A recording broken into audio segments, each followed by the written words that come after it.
Recording started.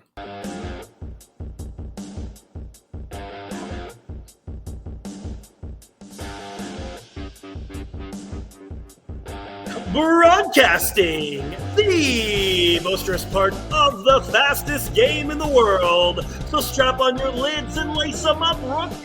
You're listening to the Barn Chirpers Hockey Podcast. Take it up! Clap it up, boys. Clap it up, boys. Clap it up, girls. Captain. Looking good in that mustard cat sweater there.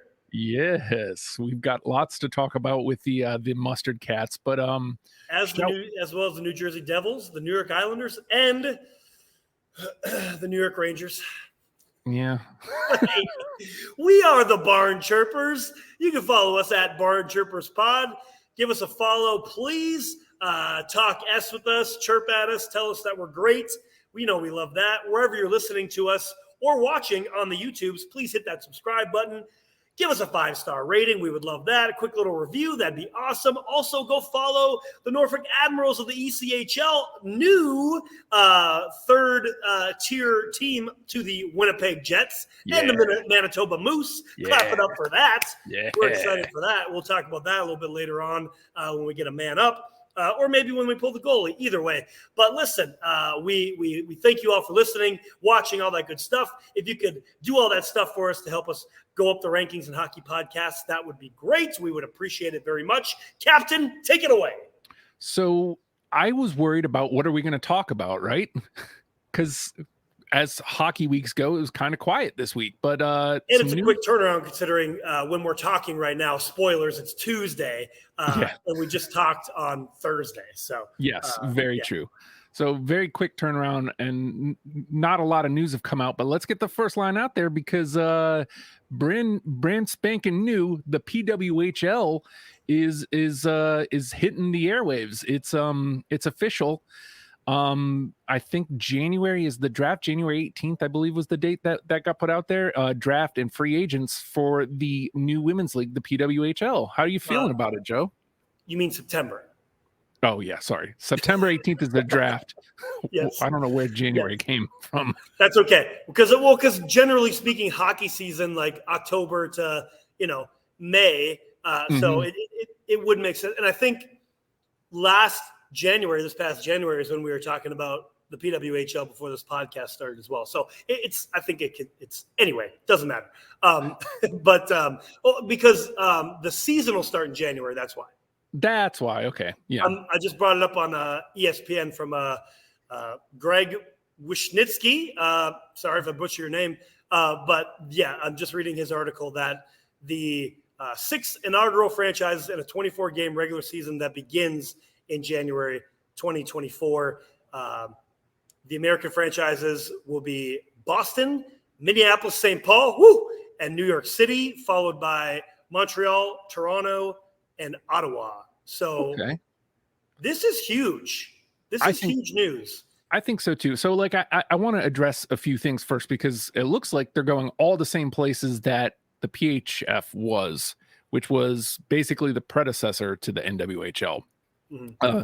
The PHF, the Pro Hockey Federation, was the women's league up until earlier this year that has really been propelling the game forward. Like they've been out there playing, making a name for themselves. We're losing teams like the Connecticut Whale, which is a bummer. The Buffalo. Yeah, you were all about the Whale. Oh, dude, they wore like their sweater. Look, man, I'm easy. Look, give me a good sweater and I'm in. If you want to know more about that league, you can go look on this feed, the Gear Freaks feed, and you'll find that episode. Yes. Shout out to Gear Freaks being you.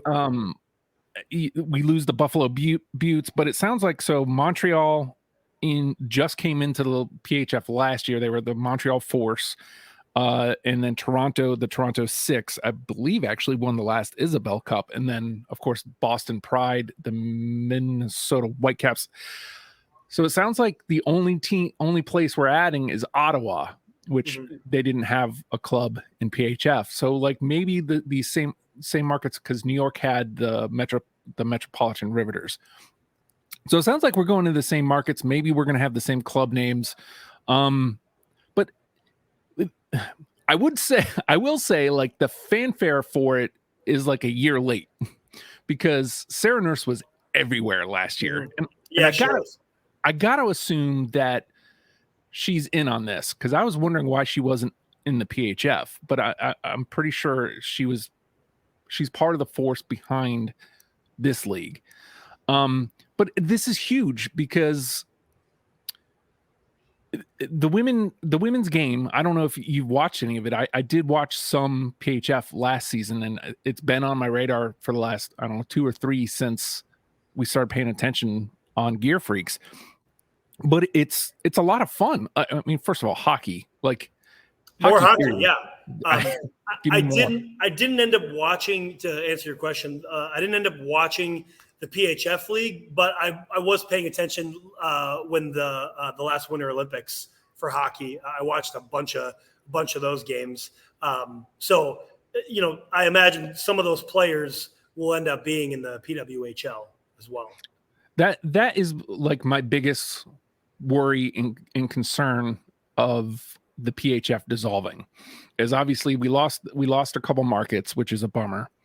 My worry is about the players. Are those players going to get adopted into the NWHL? If so, then okay, I have less of a problem with it. But either way, if we're getting more bright lights on more hockey, then I don't see the negative. And hopefully because I believe this has all been going out as you mentioned. I think you read from NHL. No, you read from ESPN. But the NHL app did put out articles about this news. So that means to me that the NHL is behind it, which means NHL money possibly. I hope so. Yeah. I mean, essentially, I mean, I have a couple other thoughts that I'd love to touch on. But yeah, like you said, if there's some NHL money behind this, would be great because, again, much like starting a new franchise in the NHL, you got to put money into that to make sure it grows, to make sure that you're not just, number one, wasting your money. Number two, like, even to take it back to, hey, another week where we talk about the Arizona Coyotes here. But I remember we talked about this on the show where that vote for the Arizona Coyotes to get a new barn, right? The city spent well over like $2 million to let people know to vote no, where the NHL and Gary Bettman spent like $200,000, right? Mm-hmm. So to tie this into wow, I'm drawing a blank. PWHL, I hope that there's some money behind this because you need that backing to make sure that this becomes a success. Mm-hmm. And to kind of add to that, I think keeping these markets is a big deal. Those are those are hockey markets. Mm-hmm. That's the right move, Yeah. Again, I can't speak to what the PHF was with the Connecticut Whale and Buffalo Buttes, right? Yeah. I can't speak to any of those other, but I mean, all 6 markets are hockey markets: Montreal, Toronto, Ottawa, New York, Boston, Minnesota. Those are hockey markets. So that's already on the right track. And I mean, to kind of close it out, like, yeah, I hope they have money behind it to make sure that not only more people know that this is happening, because again, as a hockey podcast at Barn Trippers Pod, we love to have more hockey and more options. Like we love that. I mean, to say it simply. And the final thought to that is that these women should be being paid handsomely as well.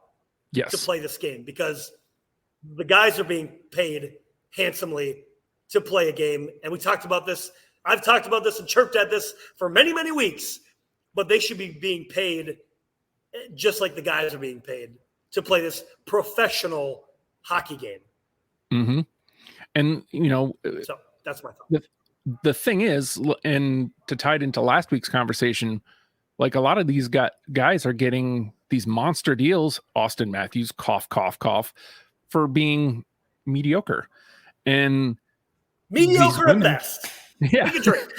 These women are going out there playing great hockey, pouring their hearts into it, trying to lift the entire, the entire sport. like there's much more at stake for them because there's less eyes on the product, which is what people will say, oh, less eyes. But watch a women's hockey game. Last year, PHF was shown on Hulu for the, I believe, the ESPN package. So that's how I was able to get a couple games in. If you see a PWHL game on your Hulu, on your ESPN Plus, stop and watch it. If you like hockey, I guarantee you will like the game. So I don't know what else I can say. Well, I mean, I'll just continue my chirping at Austin Matthews from last week. You know who wouldn't be have a sour grapes face every single time they had a camera on them, and who would actually show up and play their asses off for $13.25 million? Any one of the women in the PWHL would play their asses off for $13.25 million. So Austin Matthews, you know what? I'm not going to say it because it's a PG show, but you know what I mean? Like for $13.25 million, every single one of these women that are going to play in this league would play their asses off for that amount of money. So yeah, this is a whole other conversation to have. We don't even know what contracts and salaries are going to be like. But right. My whole point is that, again, quote unquote, if you can't see me, I'm doing the quotations, superstars like Austin Matthews making $13.25 million for putting up mediocre at best numbers when it counts. Yeah, but we need some money on the PWHL. That's my whole point of this. I'm not going to talk about the guys anymore for this. We're talking about the women. PWHL, I hope there's some money behind it, so that way eyes are on it and it grows exponentially. So before we leave the topic, I just want to remind folks, September 18th is the draft, right? And free agency begins. Yeah, I was going to read this out if unless you have it out in front of you. I don't. Okay, so essentially, let me go back 1 second here. Okay, so any players interested in the 2023-24 PWHL season must declare for the draft by Sunday, September 3rd. There will be a 10-day free agent period, September 1st through the 10th, ahead of the draft, in which teams can sign as many as 3 players each. Current or graduating NCAA or collegiate program players are not eligible for this preliminary free agency period. So I'll pause there. And I believe that the NCAA or collegiate programs, that would essentially be like the equivalent of, in the men's league, the USAHL, I believe, like the development programs, stuff like that, I believe.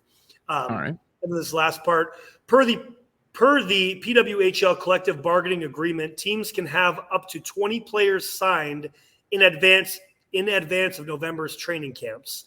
6 players on each team will be signed to 3-year contracts of no less than $80,000 per league year. So like entry-level contract. Okay. So you can have 3 players on entry-level contracts, only 3 players on entry-level contracts. So everybody else has got to be making more. So that's a good sign to me, number one. Okay, yeah.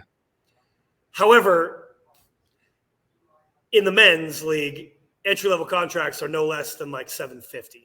So we're significantly less, but that's a conversation for another time. But I guess my last point that I want to make of why, like we talked about the hockey markets,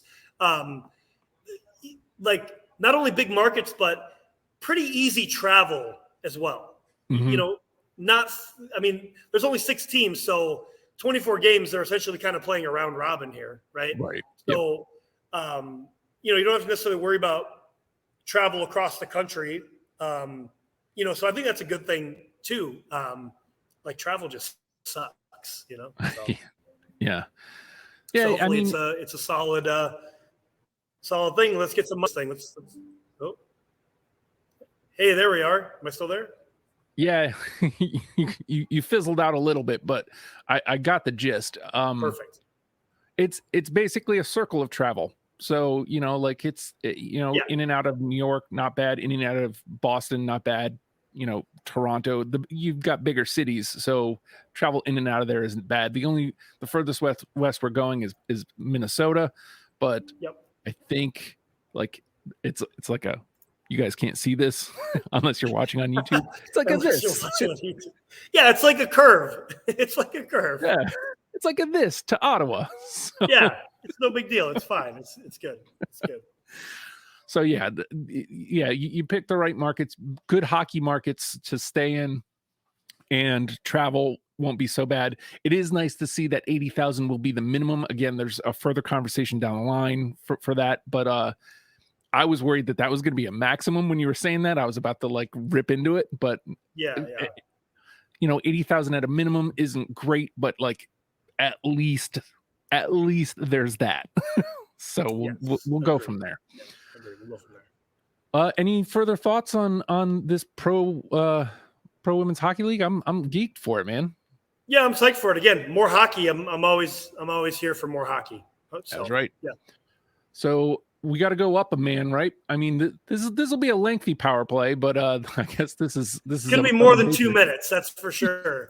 Yeah, this is going to be we'll try to make it as efficient as possible. Hold on, let me get this banner up. Oh so, my god. So today we're talking about the Nashville Predators, the New Jersey Devils, the New York Islanders, and the New York Rangers. And we're kicking it off with the Mustard Cats, the Nashville Predators. And Captain, I'm going to let you go first since I went first last time. All right. So looking at these numbers, I don't know if you've looked at the numbers from last season at all, Joe, but I'm looking at the numbers right in front of me.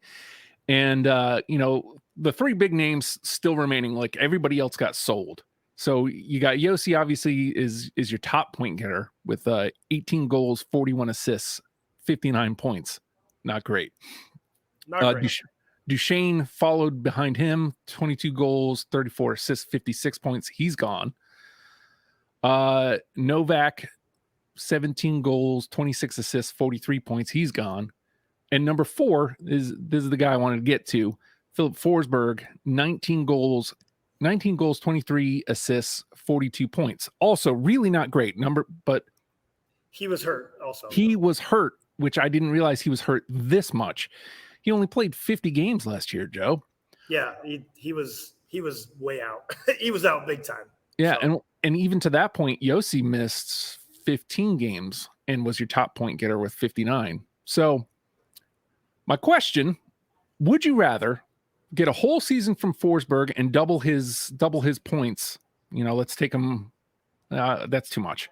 No, you know what? We're going to give him a great season. We're going to give him an exceptional season, 80 points. We're going to give him all 82 games, 80 points, but you fall just short again of making the playoffs. Or you have, you're struggling much like last year. Everybody's, healthy. But you got to deal off either Yossi or Saros to actually get into the playoffs this season. So, you make your choice whether it's Yossi or Saros, but one of them has to go, but you make the playoffs. Okay, Forsberg has a big season no matter what. Say that again. So Forsberg has a big season, but you miss just okay. Barely. So you make the playoffs, but you're gonna have to deal off Yossi or Saros. Right. Oh man.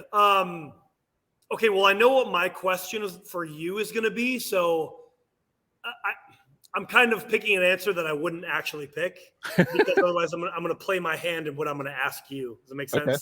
Yeah. And I'll explain that after I ask you my question. So I'm going to go dealing off Saros or Yossi to make the playoffs. And if I'm going to pick who I have to deal off, I would say dealing off Yossi to make the playoffs. Interesting. Now I'm saying this as kind of the opposite of what I would actually say, but I don't want to play my hand in what I'm going to ask you for your would you rather. But even still, I do stand by it. if we're going to make the playoffs, which we were close to last year with not having anybody left. Yep. Dealing off Yossi, I mean, while he's a top tier defenseman and kind of the cornerstone of the Nashville Predators, but he's getting up there. So you got to have solid goaltender behind you to win a cup. So would I rather keep the solid goaltender, get some assets for a great defenseman, than vice versa. So that's what I'm going to say. I think I'm with you. As awesome as it would be to have like a great season from Philip Forsberg, we say this all the time. You want to see some advancement. You want to see the team improve, and they were close, but no cigar last season. So we can still get like a hopefully better than mediocre season from Forsberg, and make the playoffs. So I think I'm with you. Like you want the playoffs, you want the advancement. So you got to deal off either Yossi or Saros. And since we're putting the playoffs caveat to that, you want to keep the goalie. Like, so yeah, I think so. Yeah. I think it's quote unquote easier to replace Yossi in this situation. So yeah, I think bye Yossi. So there we go. I'm with you. So we normally kind of offset, but I want to give you my would you rather question, and it goes kind of the same way, in the same aspect, but you know what?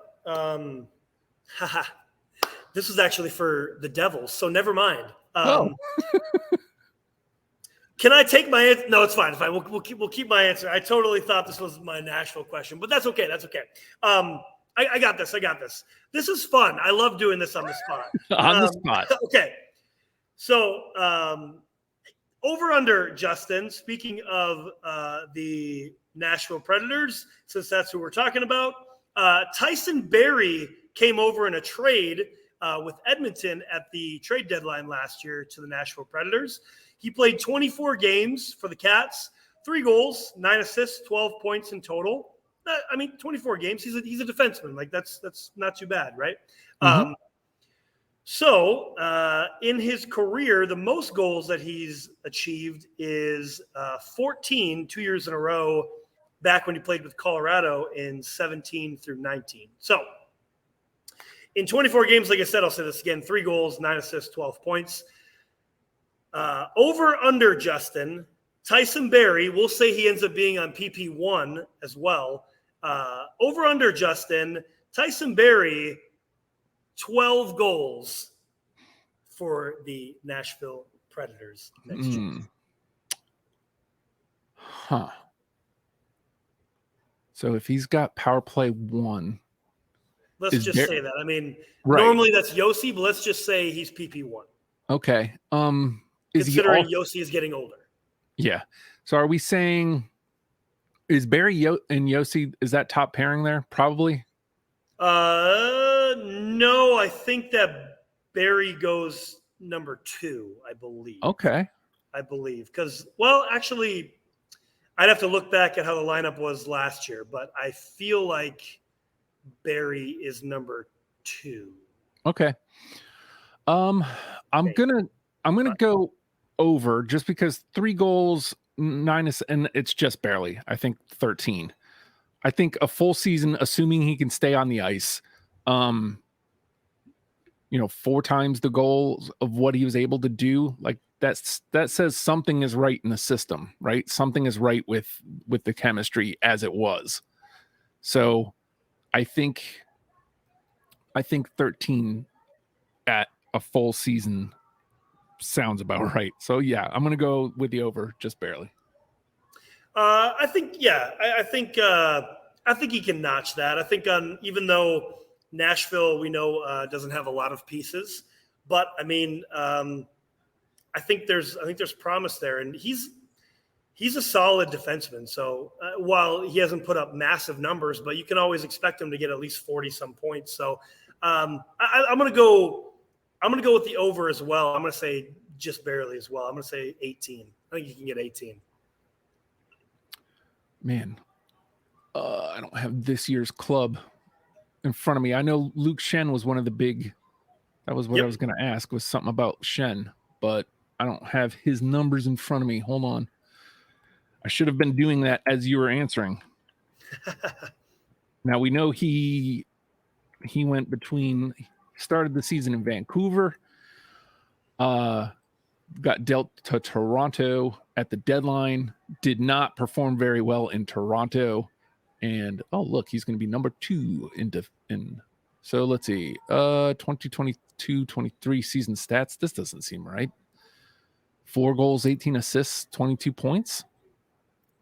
That seems low, but maybe not. I think he was more of a hits guy. Okay. I think he's more of a hits guy, yeah. Yeah. Well, this doesn't have his hits. Thanks. So I guess I should have had his numbers up to begin with. So all right, well we'll go with the goalie question. Oh wow, I didn't know. Yeah, and so Saros and Lankinen are the same age. We saw Lankinen when we went. They're both 27. So, I mean, I guess Askarov is like the guy, the next guy up. But so last season, Saros plays 64 games, starts 63. So he came in relief at some point. 33, 23, and 7 record. And again, in a very depleted Nashville club. They were very definitely depleted. Sellers at the deadline, but they were making a push. And then you've got Lankinen, exact same age, 19 games played, 18 started, 9-8-1 record. So, just barely over the 500 mark. So let's assume that that's their goalie tandem, right? Would you we're doing over under, right? You're on over under, yeah. Right. Okay. So let's do over under 64 games played for Saros. Ooh, 64? Yeah. So he started 63, played 64 last season. Right. Lankinen relieved him 18 or once. So he started 9 or 18 rather, and then Askarov started 1. Wow. That's a lot. Yeah. The last 2 seasons he's played a ton of hockey. I'm going to go under. I'm going to go under because I feel like you're going to give Lankinen some more starts. He's had an extra year in the league now to be the backup. I don't think it's going to be a full split, 50-50, but I don't think they're going to have UC play 60-plus games again. Like, that's just a lot of hockey. That is a lot of hockey considering they haven't been – I mean, again, they were competitive at the end of the year last year, but it's John Gibson all over again, right? Like, let's not wear this guy out. It's a lot of hockey. I'm going to go under. I feel like he's in an ideal world, he'll fill back into like between 35 and 43 games played because Lankinen can take those other 20 games and take some of the wear and tear off. Because again, imagine that you're not going to be competitive for another 2 to 4 years, maybe. Mm-hmm. You'd like to still have UC around. I mean, he's 28. So in 4 years, he's still only 32, 33. Mm-hmm. You want to kind of save him for when you're trying to go on a run again in the next couple of years, Yeah. So I'm going to go under, and I'm going to say 30. No, I'm going to say 42. Under 42. I'm with you, but I'm not as optimistic that they're going to trust Lankinen as much. I'm going to go. He's probably still going to end up with like 50 something starts. So I'm going to put a flat number on it. I'm going to go with 52. It's still a ton of hockey, probably way more than you want him playing. Agreed. Yeah. But judging by what they've done the last couple seasons, and I don't know if like he just got more starts because towards the end of the season they were competitive, and you're like, well, we gotta keep him in. So I feel like maybe they just didn't have anybody else to depend on. Yeah. That can get the job done. Give our boy a night off, but who do we have to depend on? Not much. Yeah. Not much. Well, I mean, Lankinen looked decent. I mean, after the first period, when we saw him, that first period was shaky. I think he gave up all 3 goals in that first period because there was a flurry of scoring in that first period. But then he settled down. I mean, he didn't look great. And Florida didn't put a lot of pressure on him, but he held fast. Oh, so Joe can't hear me right now, folks. He's got the phone on standby. But just there he is. We'll add him back. Hey, everybody. That's fun. I covered. I seen you. I don't know how much of that you missed, but all of it. Okay. All I was saying was Lankinen. I think Lankinen gave up 3 goals when we saw him play, and I think it was like that flurry in the first where both teams were going nuts. And not that he played necessarily great, but he held fast. So he cranked down. He didn't get a lot of pressure, but he cranked down and didn't let anything else in. So agreed. Yeah. Hopefully for our boy Saros, hopefully he gets some rest this coming season. So that leaves the next. Wait. So now you've got your would you rather, right? Because we did it. Yeah. Yep. Yeah, I got a would you rather. So I'm going to kind of put it together like this. So we know that they were sellers at the deadline last year, but the Preds have acquired some significant, some good players, right? Mm-hmm. So my would you rather for you is going to kind of go like this. It's going to essentially be who would you rather have a better season? Okay, so it's going to be 3 forwards or 3 defensemen. Okay, so would you rather have these forwards have a better season than the 3 defensemen? And the 3 forwards are Dennis Gurianov, who came from Dallas, Ryan O'Reilly, who came from Toronto, and sorry, I kind of messed that up. I'm not sure if he actually came over. Okay, so we'll just do this. The 2, we'll just say 2. Change it on the fly. So would you rather have Dennis Gurianov and Ryan O'Reilly have a better season, or Dante Fabro and Luke Shen have a better season? So theoretically, what you want, right, is I mean, it's kind of actually, you know what? Pause. I'm gonna change my question to make it a little bit more difficult. Okay. Okay. Would you rather have Dennis Gurianov and Luke Shen have a better season, or Ryan O'Reilly and who was the other guy I said? Dante Fabro have a better season? I hate to go with price tag, but I assume that O'Reilly's price tag is the highest of the 4. Now, I don't know that for certain. That is just based on name brand only. Like that's that. Yeah, so I'm on my phone now, so I can't check cap friendly like I normally can, but I believe he signed for like $4 million. So yeah, I think whatever gives me a better season from O'Reilly, since you're ponying up for him. Whatever Fabro's was, he was already on the club. Obviously, I don't recall Shen's deal being that big whenever he came over.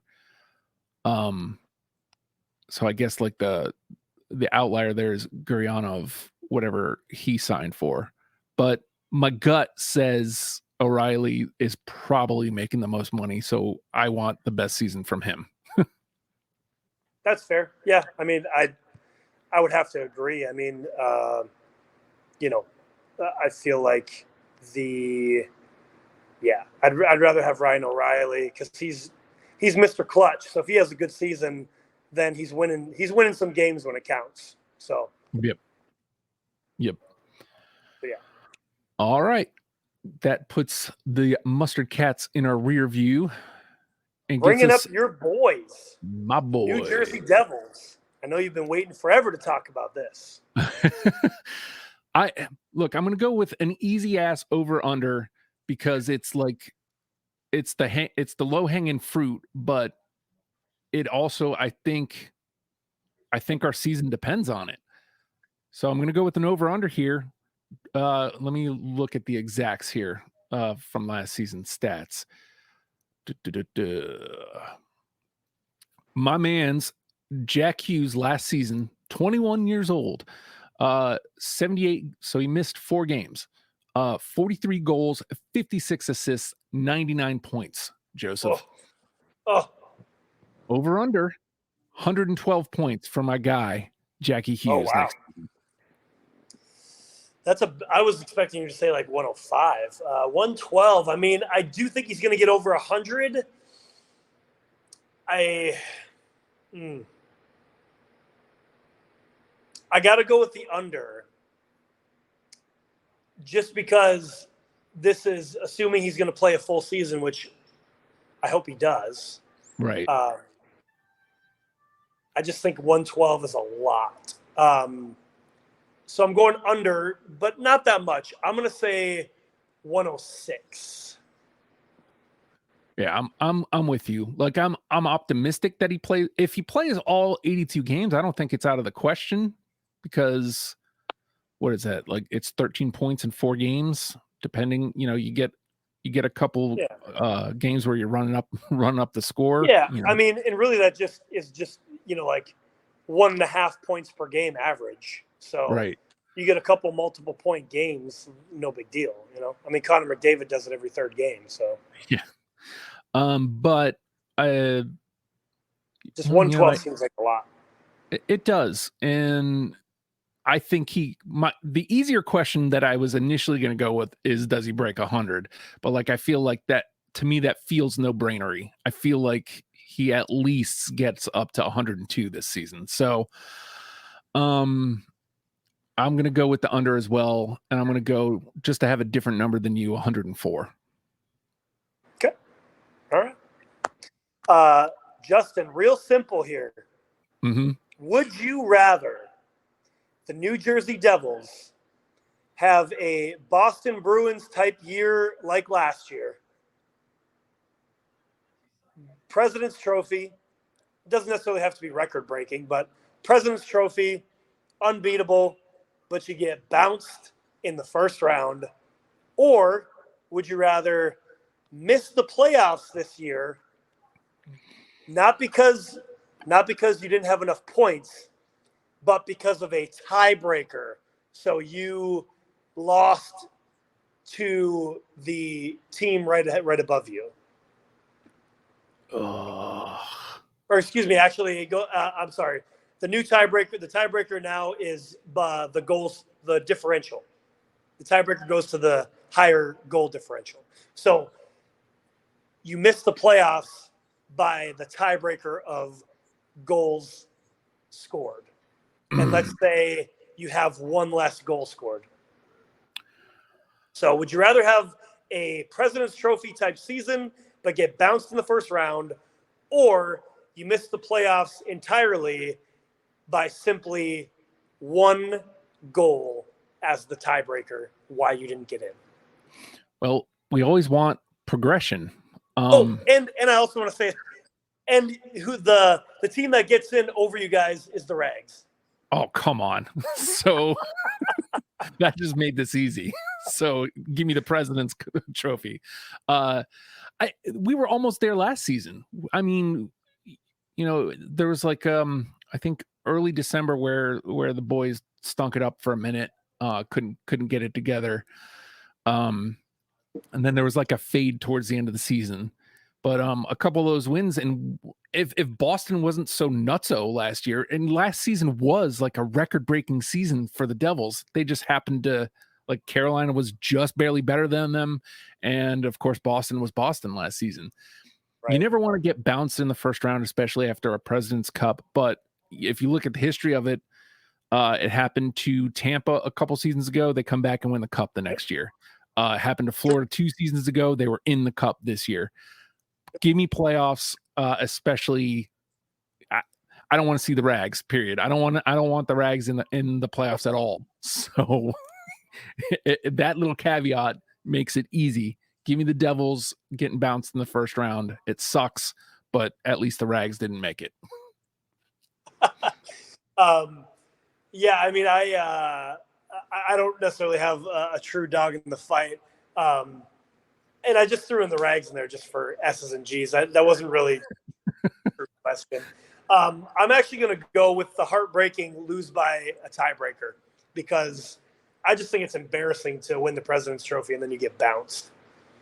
I get it. That's just embarrassing to me. I'd rather you missed out, because, you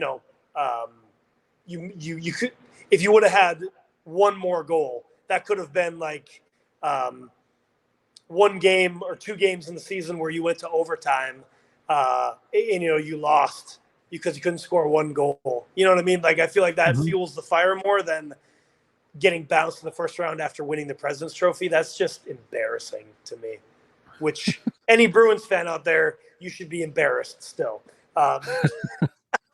So anyway, yeah, so moving on. Okay, Justin. Oh wait, no. Yeah, you're up. Yeah. So I gave you the over under last time for old Jackie Hughes. Let's see, where is my line for how did Timo Meier do last season? Oh, damn. I was going to ask you a Timo question. Well, he comes over at the deadline, plays 21 games. He gets 14 points, 9 goals and 5 assists in 21 games. So, well under the 1 goal a game clip. So Joe, would you rather Timo Meier has a great entire season, the Devs don't get into the playoffs, they miss, maybe same situation, leaving the Rags out of it, they miss by a goal, but Timo has a great season, validating the big contract, or Timo has a garbage situation or a garbage season, the boys pick up Connor Hellebuck, and we go to the Eastern Conference Finals.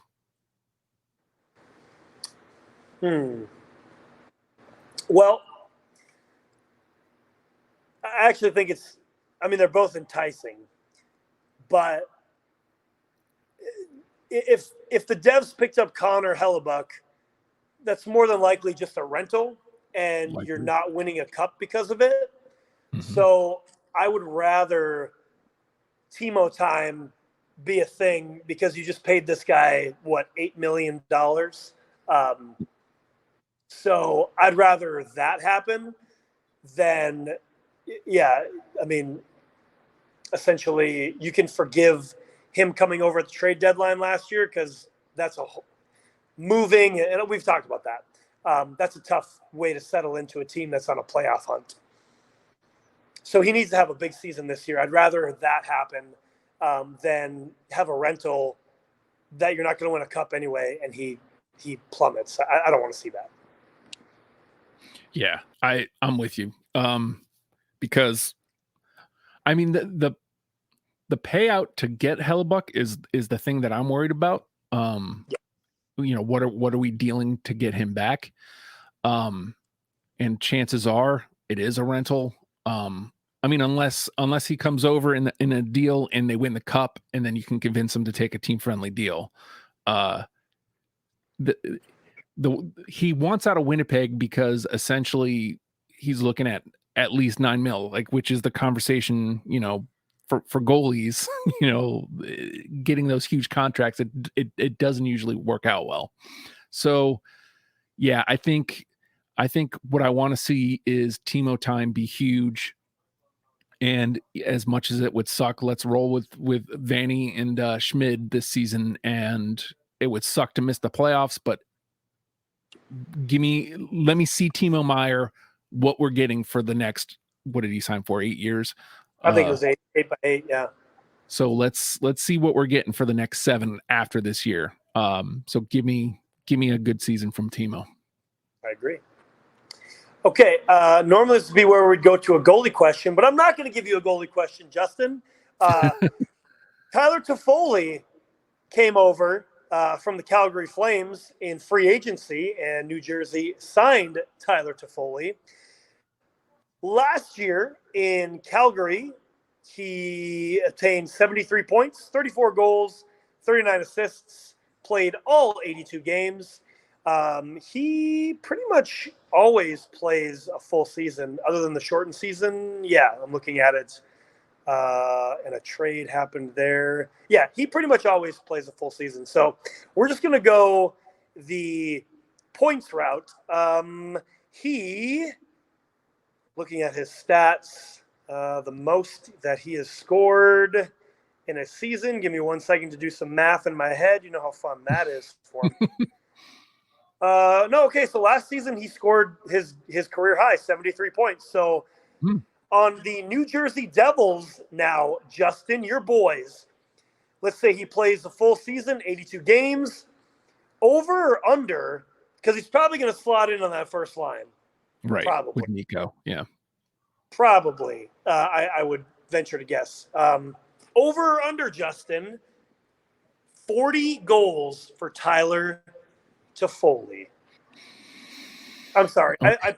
I prefaced all that wrong. I said how much his points were.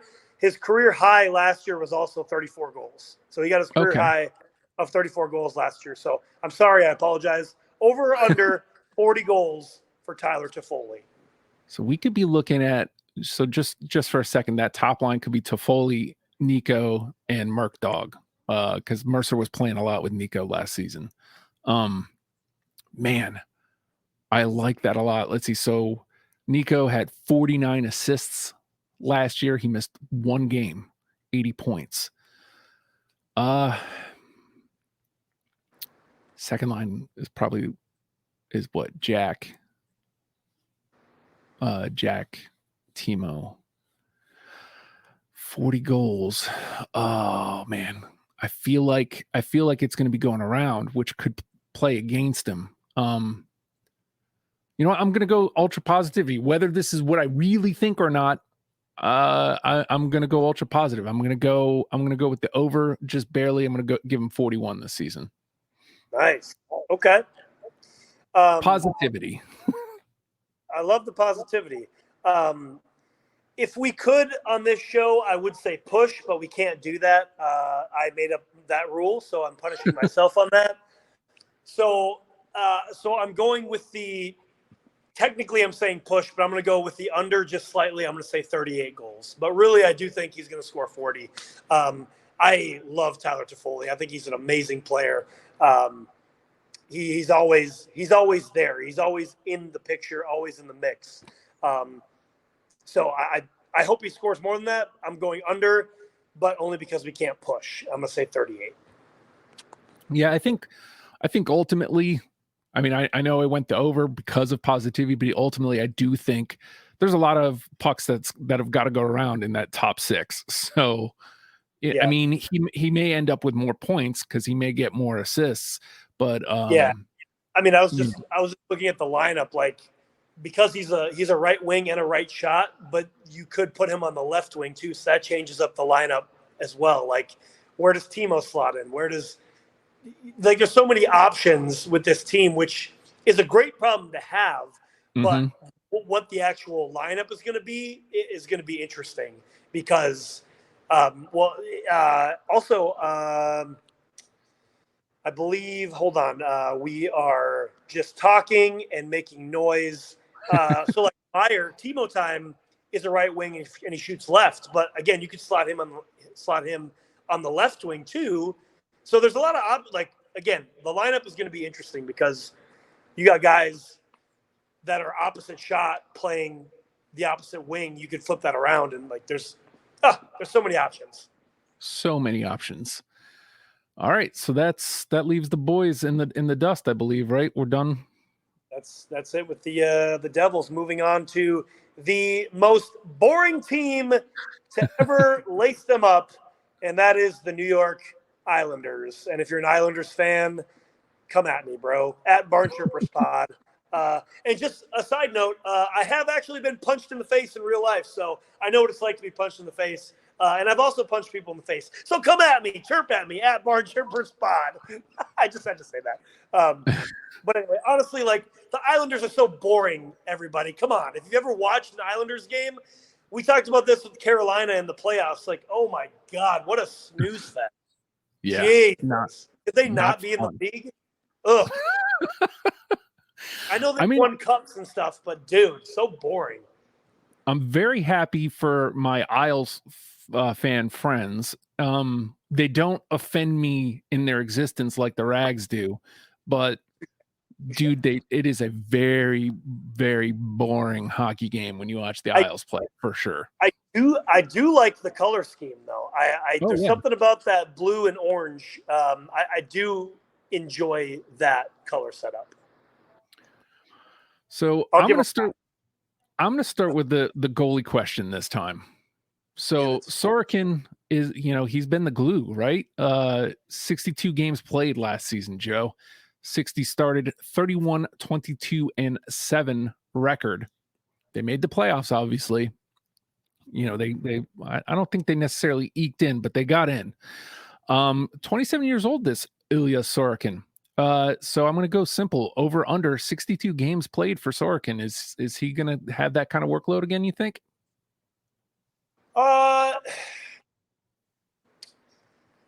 I'm going to say probably, because Varlamov, while a solid goaltender, he kind of faltered a little bit last year in that backup role.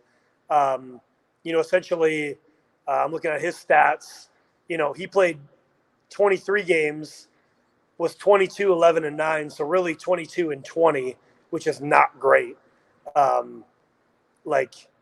Excuse me, I'm sorry. He played 22. Yeah, sorry. He was 11 and 9. So I don't know, not great. Or excuse me, 11 and 11, really, because he had 2 overtime losses. So he faltered a little bit last year. So I feel like they are going to depend on Sorokin again this year. So you said 62 games, right? Yeah.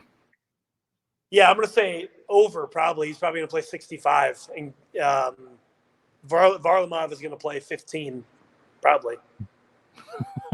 I hate to agree with you because it makes for less interesting content.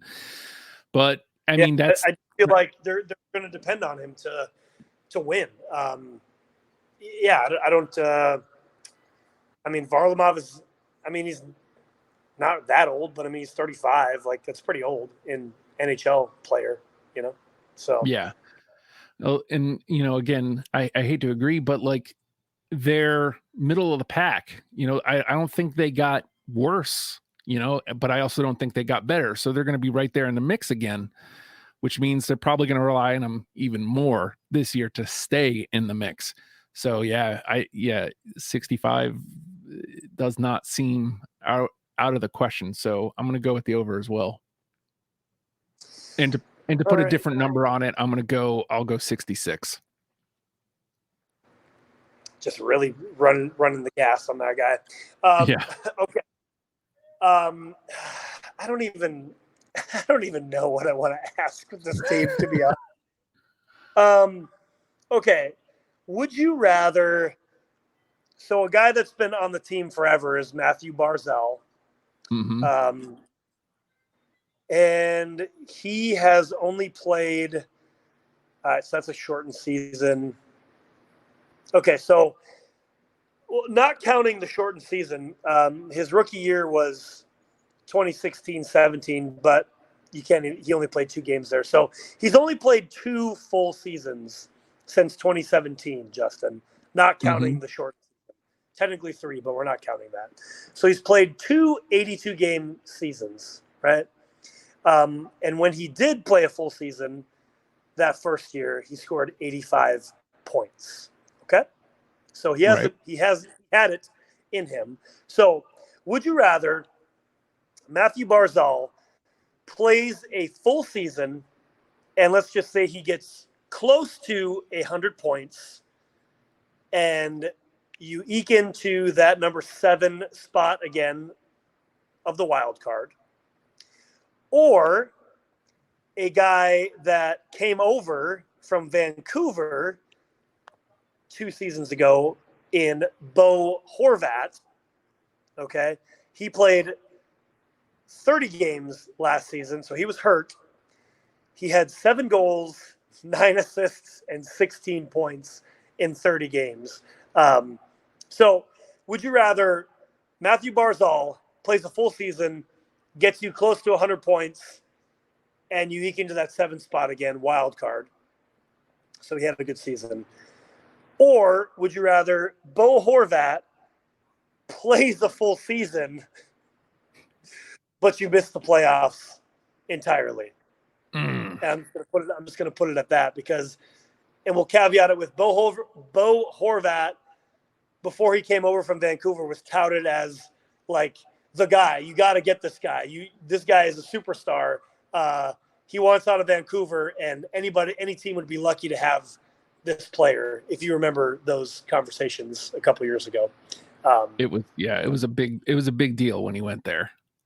Is a big deal. Yeah. So he has not performed. So would you rather Matthew Barzal essentially has a full season, plays great, big numbers, you eke into number 7, or Bo Horvat plays a full season?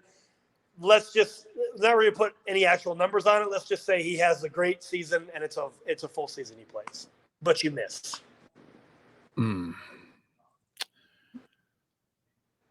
So first of all, you essentially ganked my question. I was going to ask a Barzal Horvat question. It awesome.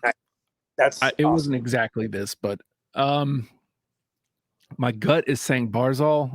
I know I almost always go with the money because you want to pay, but Barzal having the full good season puts us in the playoffs.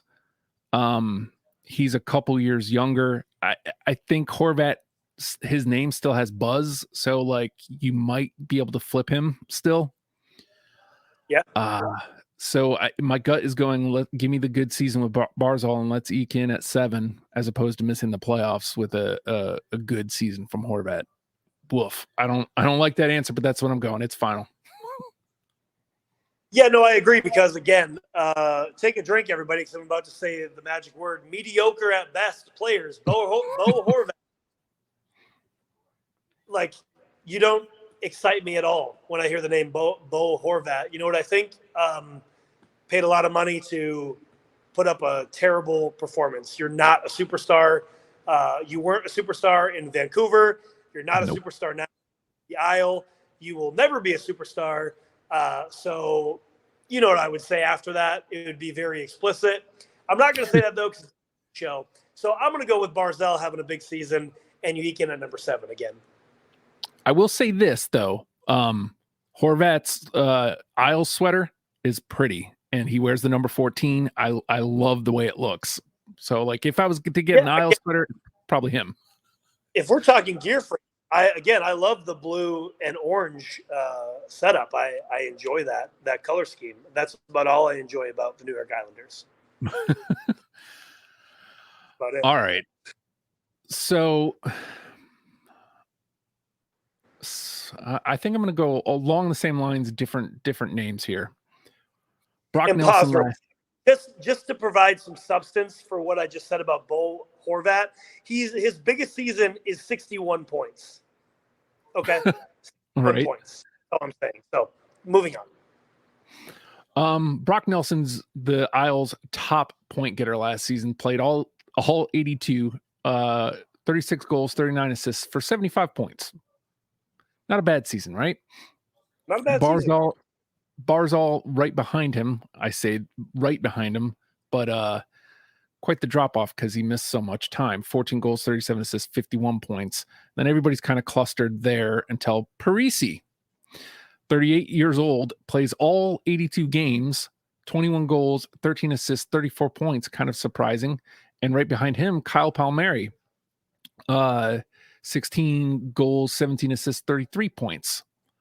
So, Joe, would you rather, as you mentioned before, the young guns, Barzal, and the big money man, Bo Horvat, would you rather those guys produce, let's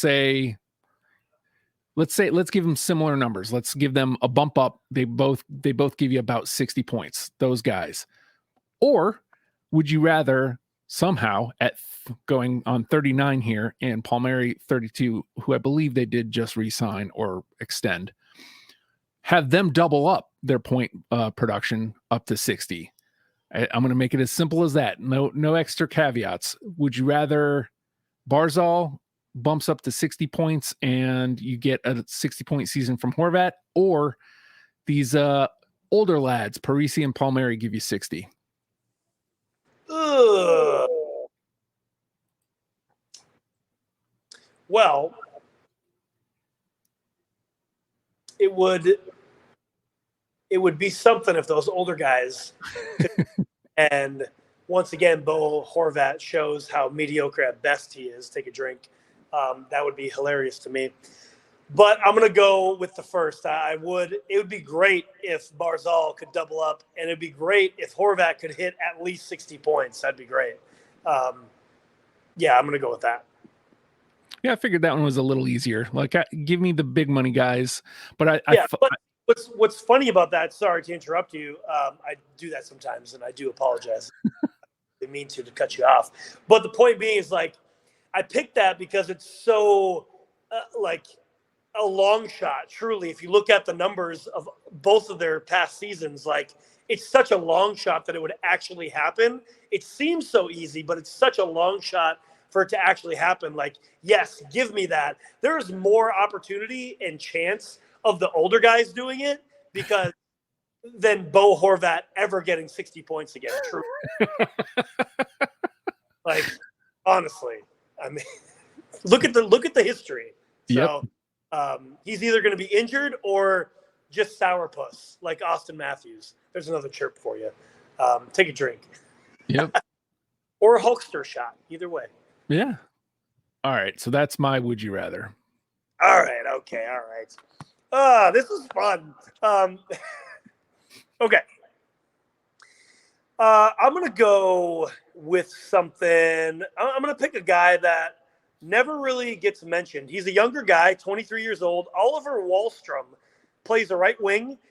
He's been on the squad now for 3 full years. 1920, he only played 9 games. So 3 seasons he's played. Hasn't played a full season yet either. That could be, he might have just been scratched too. He might have been a healthy scratch. I have had him on fantasy a couple of times because he was scoring some clutch goals. So my over-under for you, Justin, is kind of a 2-parter, but it's still pretty simple.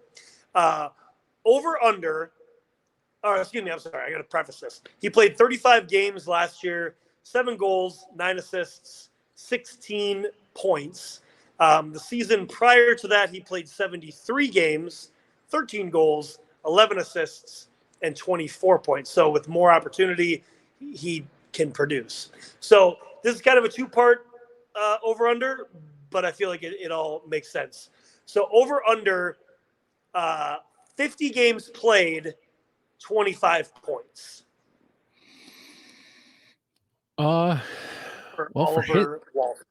for his sake, I hope it's the over, because as you pointed out, if given the opportunity, I think it's easily, if he plays over 50, I think it's easily over, right?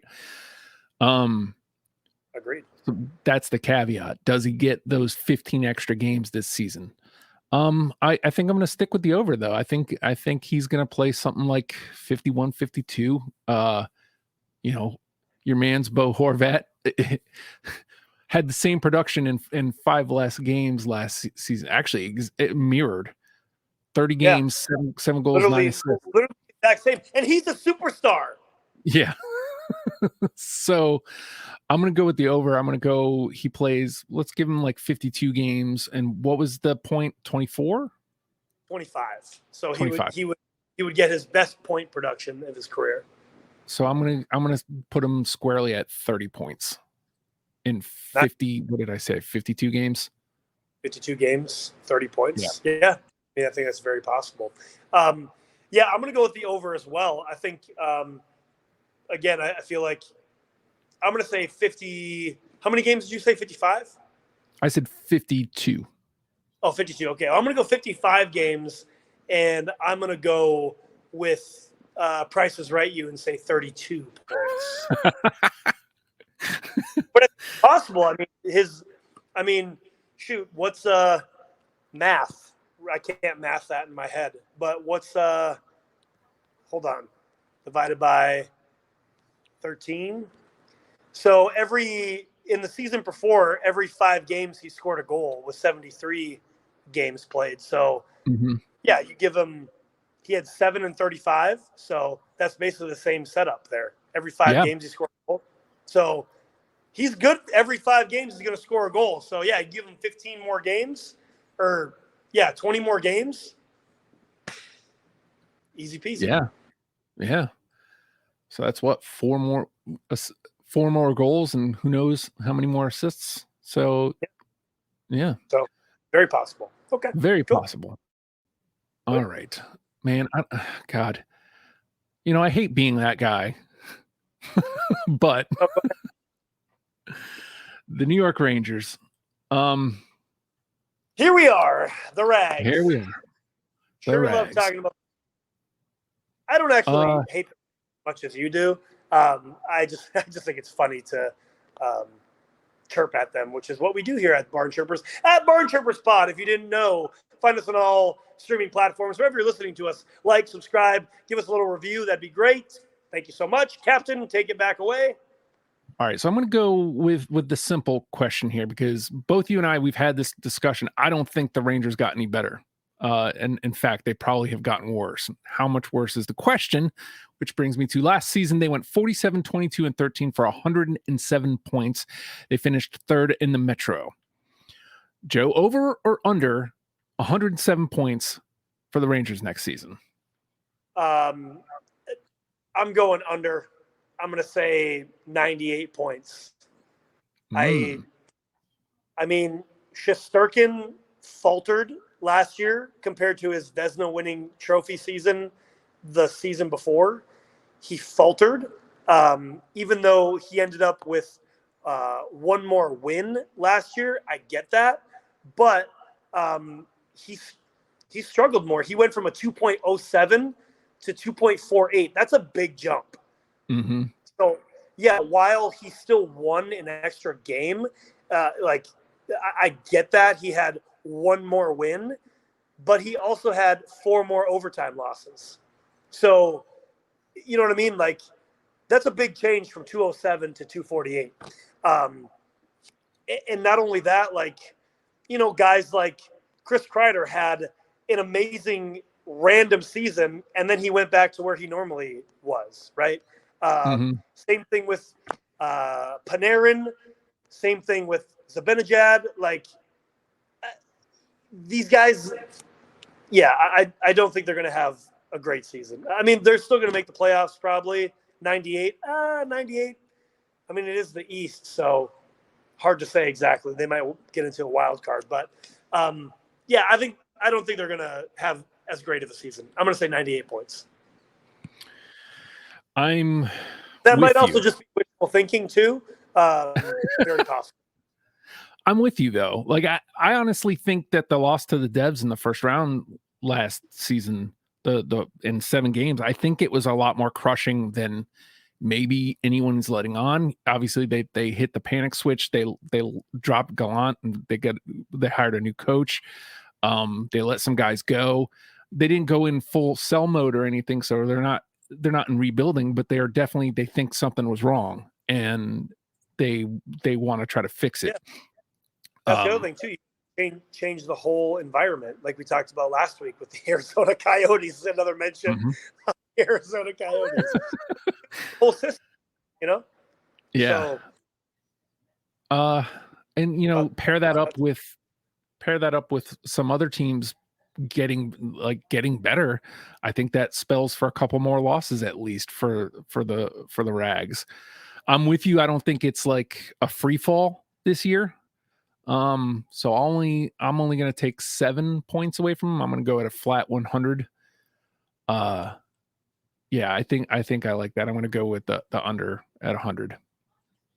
Yeah, I mean, again, you know, basically same. I don't think it's going to be such a fall off that they don't make the playoffs or they're not in contention at all. I just don't think that, you know, besides, especially in the Metro, like it was literally only 3 teams. It was Carolina, it was your boys, it was New York. Like, you know what I mean? Everybody else was just in the hunt on the peripheral, like, but they weren't really competitive pushing. You know what I mean? So, yeah, they had those 107 last year by, you know, teams that weren't as competitive. So, yeah, again, it's probably just wishful bias thinking. But I mean, again, just going back to the goalie thing, like Shesterkin had this amazing season and then, oh, what happened? Like he just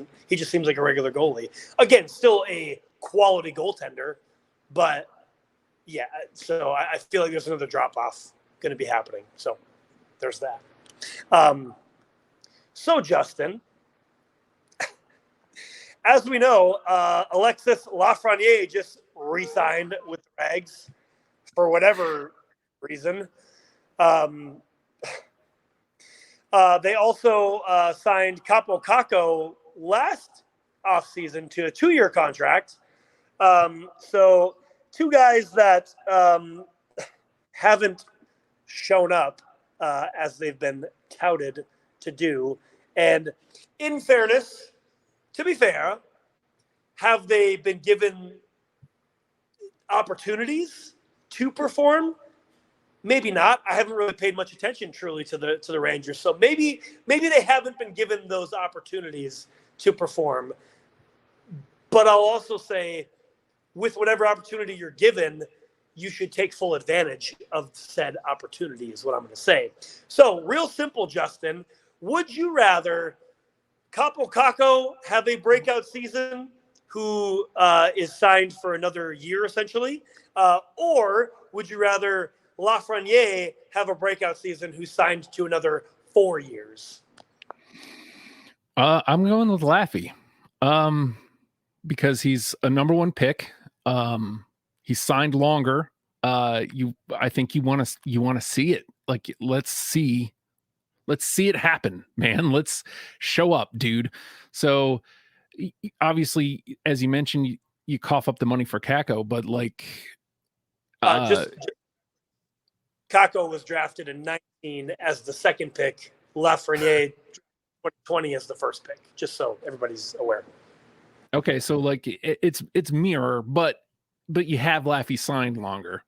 You're gonna have to if Caco has a good season next year, you're gonna have to cough up to extend them again. You've already coughed up the money for Laffy, so I hate making the decisions based on just money, but give me a good season from Laffy finally. Yeah, mediocre at best. So let me see. Let me see Lafreniere, the number 1 overall pick. Again, supposed to be a superstar. Mediocre at best. Let me see him break out finally. Yeah. So I'm going to be following the same lines, but like I also wanted you presented the idea of opportunity. That both guys you just mentioned, Capo Caco, 82 games, 18 goals, 22 assists for 40 points. And just behind him at 9th is 81 games for Laffy, 16 goals, 23 assists now, and 39 points. Now, does that mean, are they getting the shifts? I mean, that's a different question. But like the shifts you're getting, you got at least a shift in 81 games, right? Yep. What did you do with that? All right, so I'm going to follow like a similar line of questioning because Laffy's on the mind. As mentioned, 81 games, 16 goals, 23 assists, 39 points for Laffy. Bread last season played all 82 games, 29 goals, 63 assists, 92 points. Zibanejad, is that what you mean? No, Zibanejad was right. Oh, Bread is Panarin. Okay, yeah. I'm with you. I'm following. Okay. I thought that was a common nickname for him. I've never heard Brad, no, but I just wanted to make sure we knew I was with you who we were talking about. Go on, continue. But just behind him was Zibanejad with 82 games, 39 goals, 52 assists, 91 points. Simply put, would you rather? Again, you hate to keep coming. I hate to keep coming back to this well, but would you rather Laffy finally steps up and puts up 90 points? He's right there, with Zibanejad. But Panarin like trades, like he falls big time, like 50 points, 40 points, right?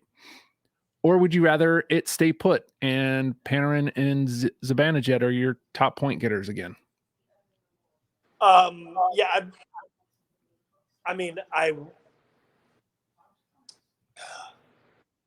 I'd rather it just stay the same because that's what you can expect to happen. Again, like we talked about, hey, we're starting out mediocre at best. Bo Horvat again, take a drink.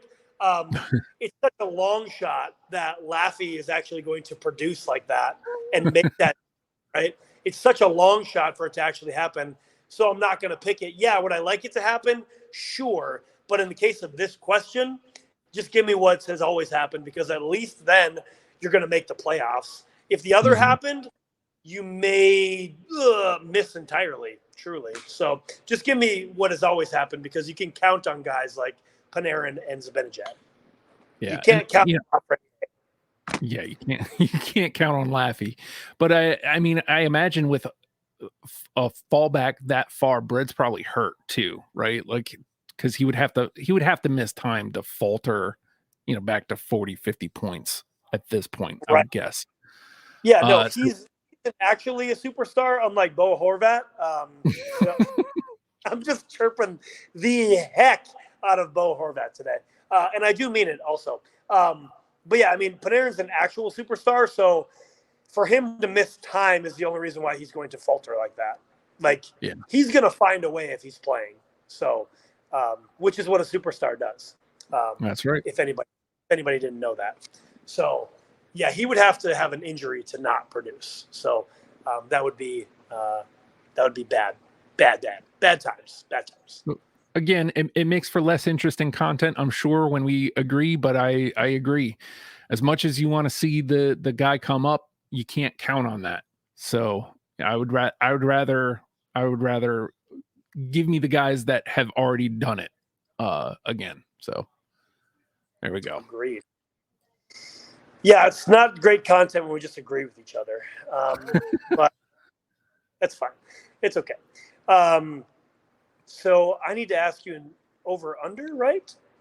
Right. Is that okay. Well, we'll make it pretty simple then. Justin, I talked about it earlier. Chris Kreider came off in a stellar season in 21-22, scoring 52 goals and 25 assists for 77 points, his career high.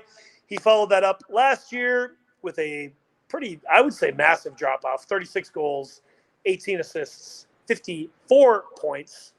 So, Justin, over, under, Chris Kreider, 40 goals next season. See, if we're going with points, I think he can still put up the points. The goals is the question. And I also want to say Kreider was a menace in the playoffs for my boys. So many power play goals. It was frustrating. And Um, again, here's another chirp for Austin Matthews. Kreider showed up in the playoffs when it counted, even though he still had a good season at 36 goals, right? But he, essentially that was a big drop off, like I just said, from the big season he had. But even still, he showed up in the playoffs in both cases, which is what you do when you're supposed to be a superstar. But anyway. my inclination is to say over 36 goals, or over 40 rather. But I think, again, this feels like a push question. Like he's going to be right in that area. Clearly he can score on the power play, but how much is he on the power play? Like there's so many. I didn't say it, but he only played 79 games last year, by the way.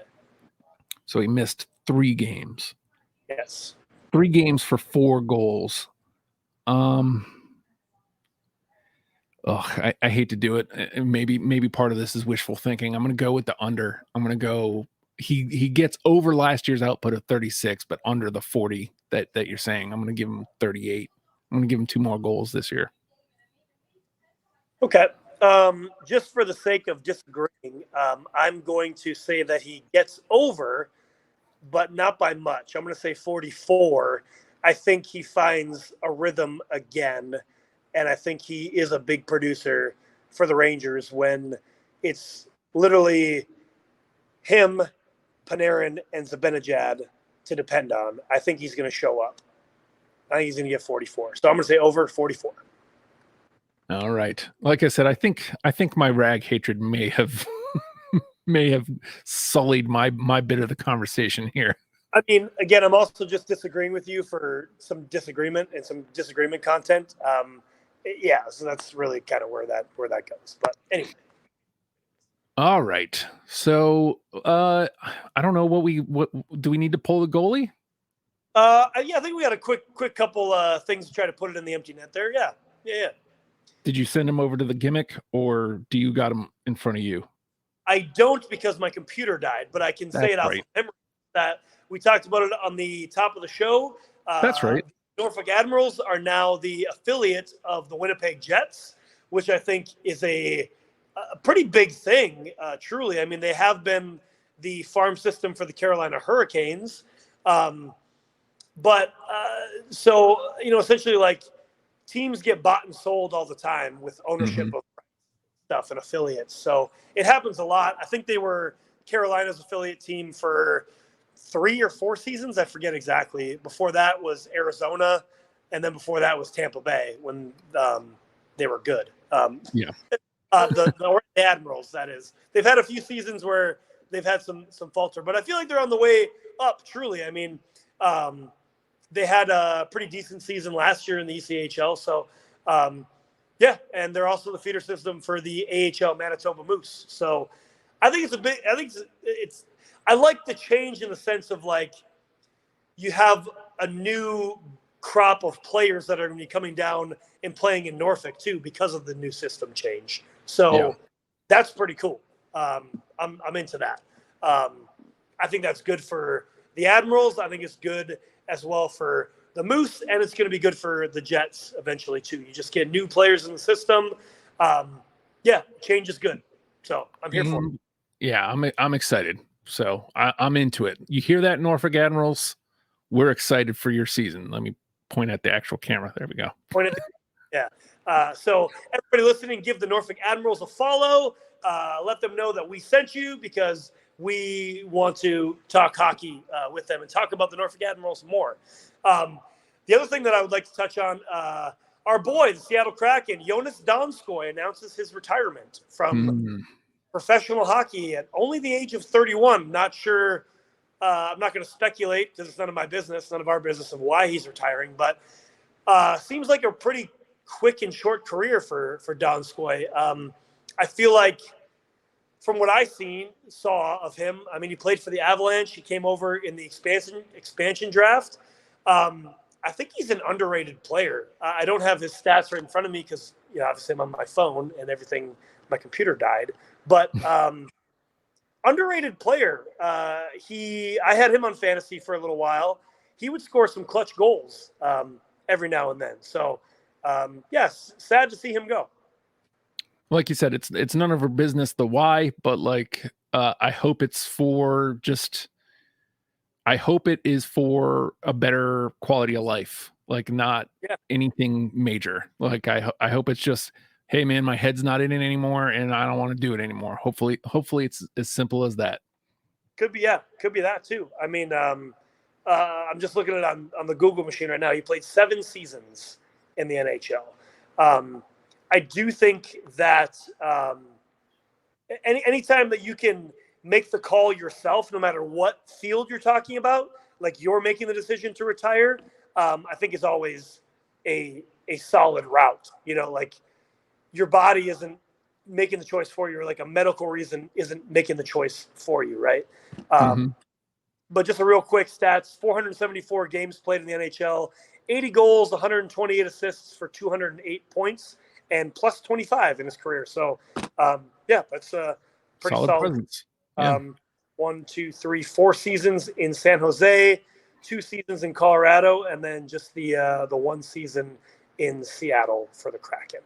So, but yeah, man. I mean, hopefully he can enjoy retirement and, like you said, have a good quality of life moving forward. And I guess I don't know any specifics, but from what I saw on the internet, is that he was a major, big part of the Seattle community ever since coming over. So that makes me happy as well, that he's there for the community and whatever his contributions were. So we love to hear that.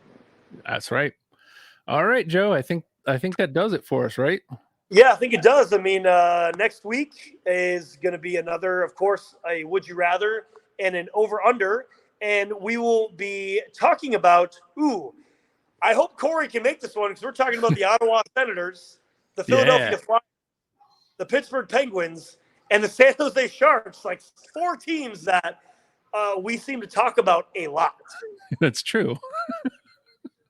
So maybe Corey can join us on our show, which is his show also, and he can talk about his team. That'd be good. Chirp. Chirping at you once again, Corey. So once again, give us a like, give us a follow, a 5-star, a quick little review. We would appreciate that. Tell a friend, tell a family member. If you play in a beer league or you play hockey yourself, we'd love to talk to you as well at Barn Chirpers Pod, anywhere you can find us. And with that, stick taps and sellies, clap it up, boys. And record. Oh my stars. There we go.